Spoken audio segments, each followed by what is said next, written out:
नमस्कार, news take के Y factor में आपका स्वागत है। मैं हूं योगेश मिश्र। इन दिनों हम लोग तमाम वन्य जीव और वनस्पतियों की प्रजातियों को बचाने में जुटे हुए हैं। हमारी चिंता यह है कि तमाम प्रजातियां विलुप्त हो रही हैं, लेकिन हाल फिलहाल के रिसर्च यह बता रहे हैं कि जिन्हें हम बचा रहे हैं उनसे बड़ी चिंता हमारे सामने ये है कि हम खुद विलुप्त हो रहे हैं, यानी मनुष्य धीरे धीरे कम होता जा रहा है। एक शोध के निष्कर्ष यह बताते हैं कि 1973 के बाद से दुनिया भर के पुरुषों के स्पर्म काउंट में 62% की गिरावट दर्ज हुई है और यह गिरावट धीरे धीरे आपको अपनी संतति बढ़ाने के रास्ते में अवरोध खड़ी करती हुई दिखेगी। इस शोध के लेखकों ने कहा कि यह डाटा पुरुष प्रजनन क्षमता और सामान्य रूप से पुरुष स्वास्थ्य दोनों के लिए खतरे की घंटी है। ऐसा इसलिए है क्योंकि कम शुक्राणुओं की संख्या को पुरुषों के स्वास्थ्य का संकेतक माना जाता है, जिसमें निम्न स्तर का स्पर्म काउंट किसी पुरानी बीमारी, टेस्टिकुलर कैंसर और कम जीवन काल के बढ़ते जोखिम से जुड़ा हुआ है। इस शोध का नेतृत्व यरूशलेम के हिब्रू विश्वविद्यालय के प्रोफेसर हागाई लेविन और न्यूयॉर्क के इकॉन स्कूल ऑफ मेडिसिन के प्रोफेसर सन्ना स्वान ने साथ साथ किया है।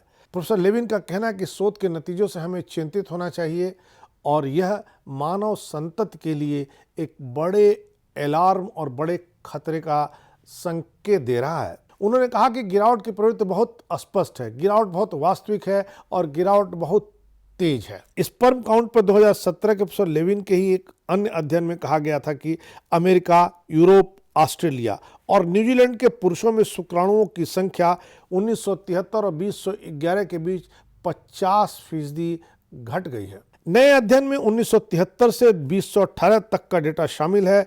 इस अध्ययन की भौगोलिक पहुंच भी बहुत व्यापक है। इसमें 53 देशों के पुरुषों के आंकड़े सम्मिलित किए गए हैं। प्रोफेसर लेवी और उनके सहयोगी सैकड़ों अध्ययनों और अन्य समग्र आंकड़ों को समायोजित करके अपने निष्कर्ष पर पहुंचे हैं। उदाहरण के लिए, जिन पुरुषों ने प्रजनन समस्या के कारण अपने शुक्राणुओं की संख्या की जांच की, उन्हें नए अध्ययन में शामिल नहीं किया गया है।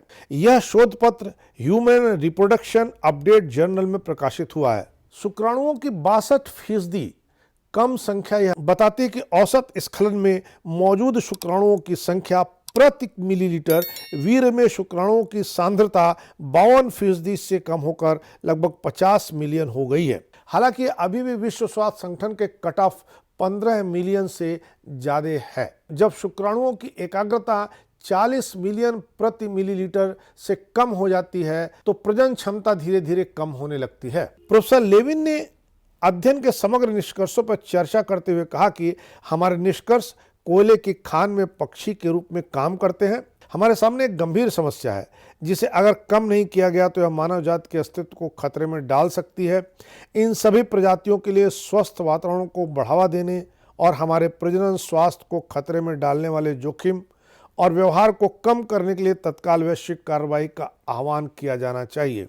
उन्होंने यह जरूर कहा कि शुक्राणुओं की निरंतर कम होती संख्या का कारण क्या है यह उन्हें नहीं पता चल पाया, लेकिन दूसरे अध्ययनों में इसके कारण का भी खुलासा किया गया है और कहा गया है कि निष्क्रिय और गतिहीन जीवन, बढ़ता मोटापा, धूम्रपान और कुछ ऐसे रासायनिक तत्वों के हम संपर्क में आ रहे हैं जिसके चलते हमारे शुक्राणुओं की संख्या लगातार कम होती जा रही है। शोधकर्ता प्रोफेसर स्वान ने कहा कि शुक्राणुओं की संख्या में गिरावट पुरुषों के स्वास्थ्य के पहलुओं में व्यापक गिरावट का हिस्सा है।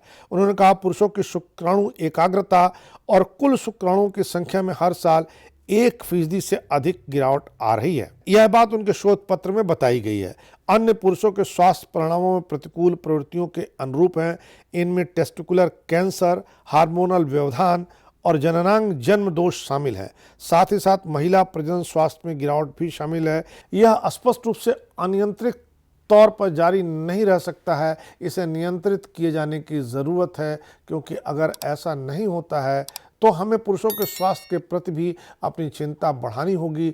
हमें इस बात को लेकर भी चिंता बढ़ानी होगी कि क्या आने वाले समय में प्रजनन क्षमता इतनी कम तो नहीं हो जाएगी। इस बात को लेकर चिंता तो बढ़ानी ही चाहिए कि कहीं ऐसा न हो कि विलुप्त होती प्रजातियों और विलुप्त होती वनस्पतियों की तरह कहीं हम भी विलुप्त न हो जाएं। इस बार इतना ही, अगली बार फिर मिलेंगे किसी नए सवाल पर नए ढंग से बात करने के लिए।